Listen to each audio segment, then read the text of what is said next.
Alright, ladies and gentlemen, and welcome to the Monday Night Raw review for the September 7th, 2015 episode.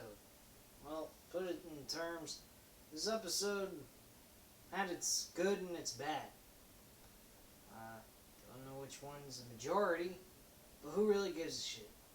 Because honestly, wrestling has just become a nonsensical lot of crap.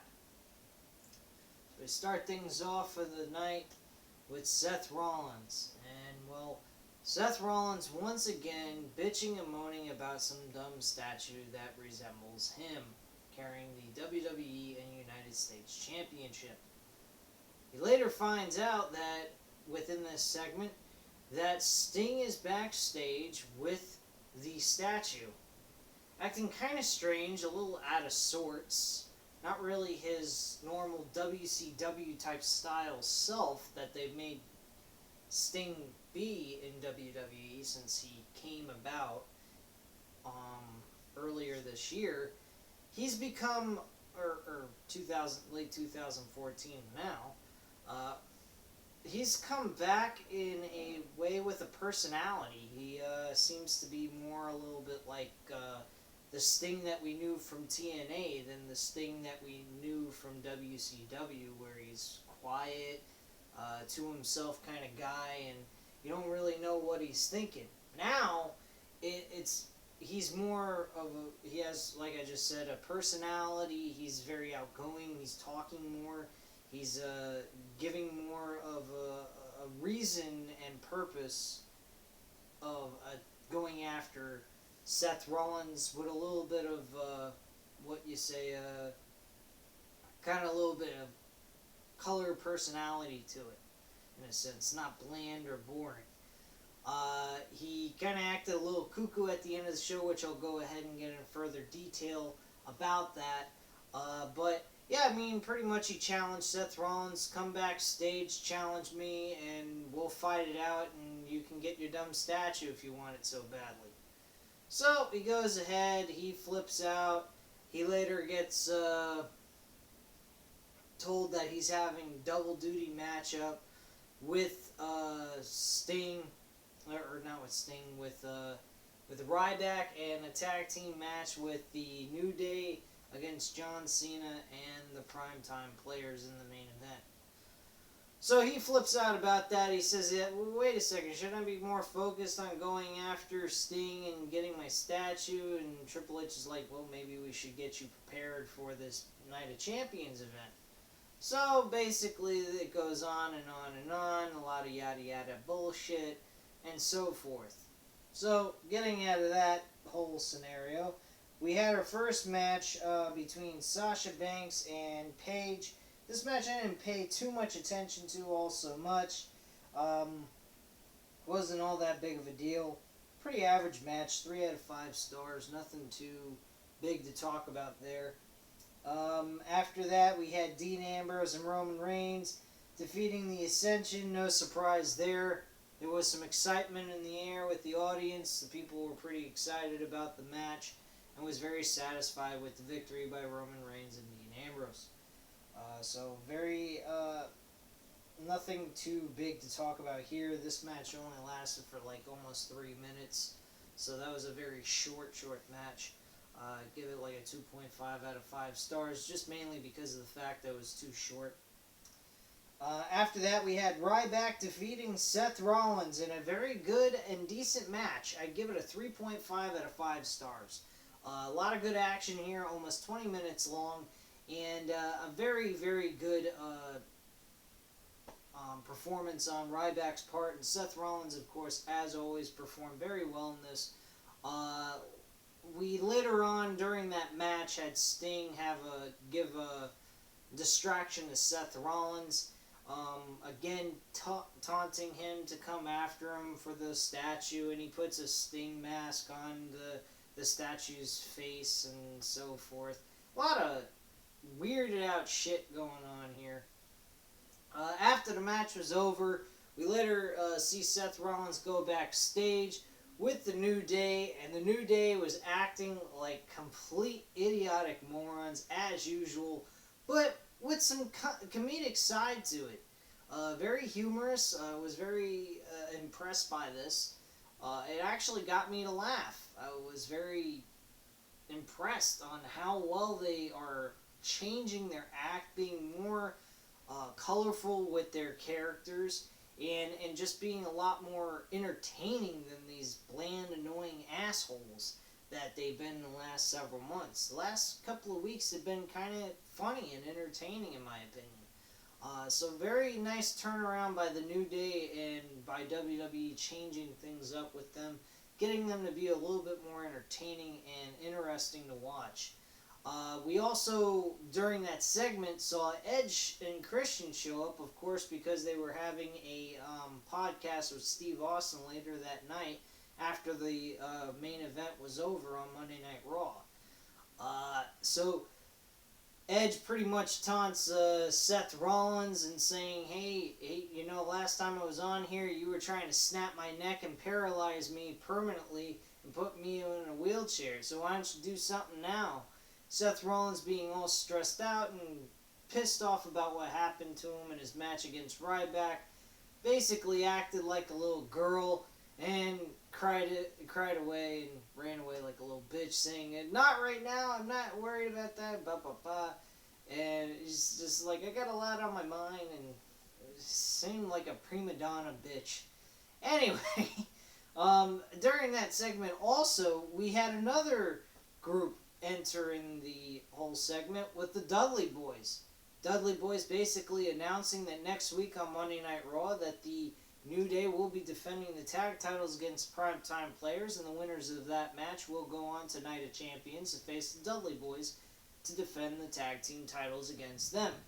Very good idea. I think that the Dudley Boyz will help younger talent become a better tag team.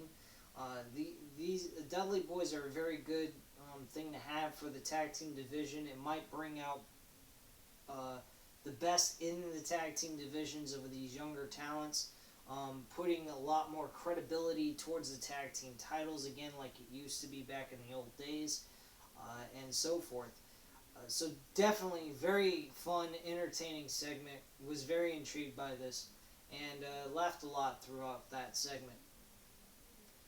Next match after that, we had Randy Orton and Sheamus. This match was okay. I didn't think it was horrible. Give it a 3 out of 5 stars. Definitely was a good match, pay-per-view type quality match. A lot better than their SummerSlam rematch that they had. But these guys have faced each other more than enough times already.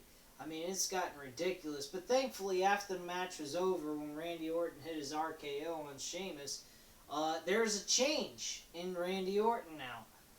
He has finally found a purpose in WWE storylines. He's now going to be with the Shield members, Dean Ambrose and Roman Reigns, against the Wyatt family. Apparently, the Wyatt family took interest in kicking Randy Orton's ass because they saw him backstage before his match talking to the former Shield members, and was like, okay, well, you seem like you're going to be joining their team. Let's beat the living shit out of you. And of course, we all know that that's going to lead to Randy Orton being part of the group to face the Wyatt family, which is a very interesting little twist here. Definitely Randy Orton being part of this group would be a better thing for him to do, because it gives him something to work with, has more of a purpose and a meaning, instead of facing Sheamus nonstop throughout the last several months. And instead having a purpose going against the Wyatt family, which he's never done before. It's definitely a change for him. He's never faced any Wyatt family members. So definitely a great idea on WWE's part. Even though, granted, I think what they were originally planning was to have a NXT guy join with Dean Ambrose and Roman Reigns.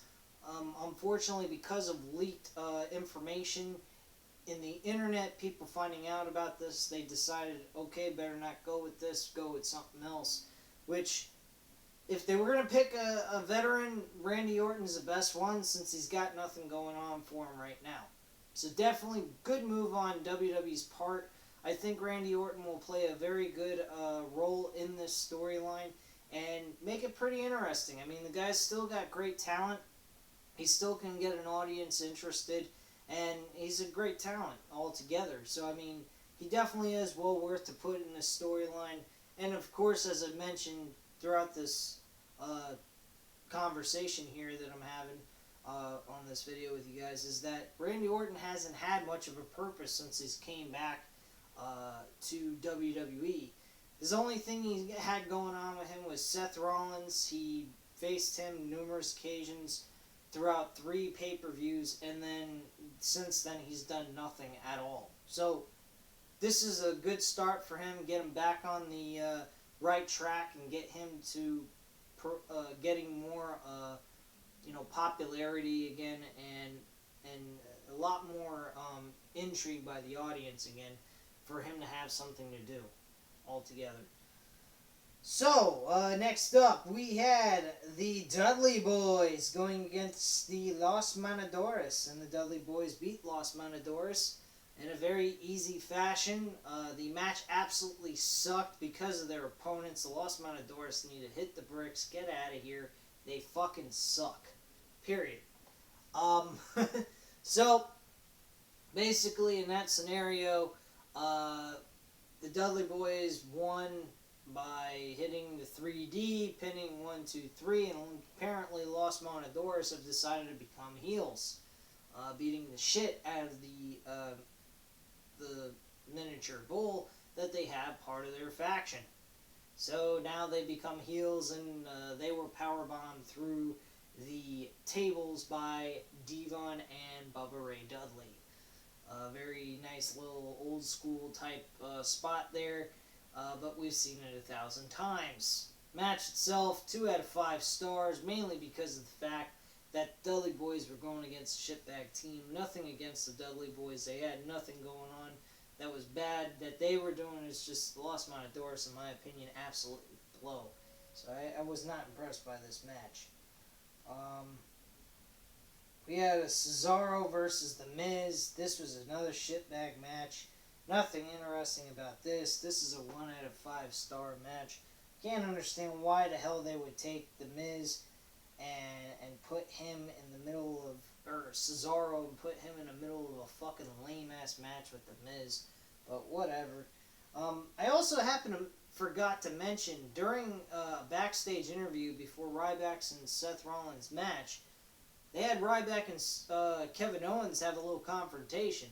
Nothing too big, but it definitely gave a tease that there's a story going to develop here between these two guys. Pretty sure there might be having Ryback lose the title to the IC title to Kevin Owens, which I think would be fair since the fact that Kevin Owens never won the US title, and that really sucked in my opinion. But there are some people on YouTube that say that it was the best thing to do, not have him win the title, keeping him, looking for more than what he would have had with the US title altogether. So I think that this match between Ryback and Kevin Owens should be very entertaining. I think that Kevin Owens will walk out the WWE Intercontinental Champion. And definitely that Intercontinental Champion hasn't been getting as much prestige as the US title since this year has started. And I really think that that would be a really great idea to put the title on Kevin Owens. He's been doing an outstanding job through matches, storylines, and has been a team player. I mean, he hasn't, from anything I've heard backstage news-wise, I haven't heard anything about him bickering or complaining about his spot in WWE right now. So, in my personal opinion, I think that this is the best thing they could do for him.